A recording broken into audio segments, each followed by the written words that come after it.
Rise8's Impact Lab is an opportunity for practitioners in the GovTech community to really learn new AI skills and actually put them into practice.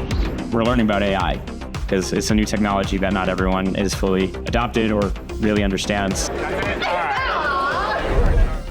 In the end, they've had only about 6 to 8 hours from a blank sheet of paper to a website or an app pretty quickly.